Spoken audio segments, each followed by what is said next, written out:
I met Rockefeller through a female attorney I knew who called me up one day and said, one of the Rockefellers would like to meet you. I had made a video called Mad as Hell, and he'd seen the video and wanted to meet me and knew I was running for governor of Nevada. So sure, I'd love to meet him. And I met him and I liked him, and he was a very, very smart man. And we used to talk and share ideas and thoughts. And he's the one who told me 11 months before 9/11 ever happened that there was going to be an event. Never told me what the event was going to be, but there was going to be an event, and out of that event, we were going to invade Afghanistan to run pipelines from the Caspian Sea. We were going to invade Iraq, you know, to take over the oil fields, establish a base in the Middle East, and make it all part of the New World Order.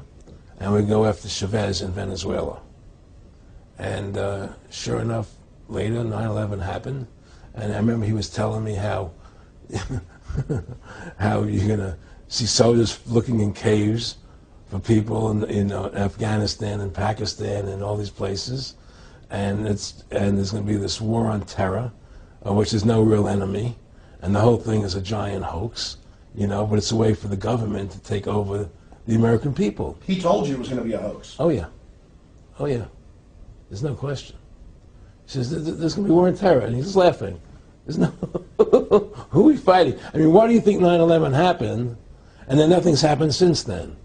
Do you think that our security is so great here that these people who pulled off 9/11, who were able to can't knock down another plane?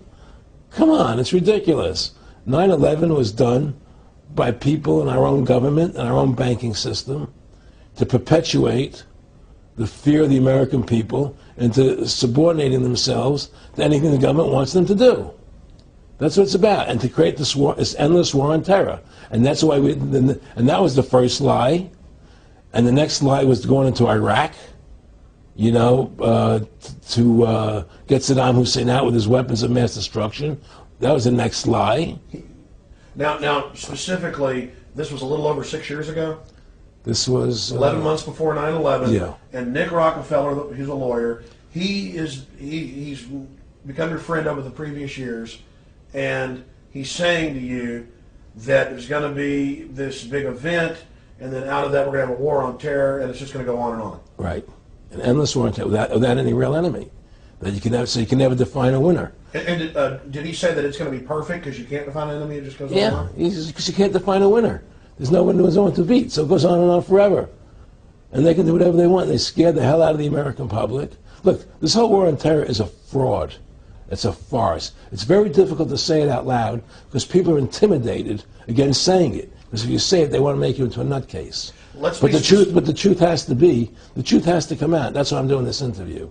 The fact of the matter happens to be that the whole war on terror is a fraud. It's a farce.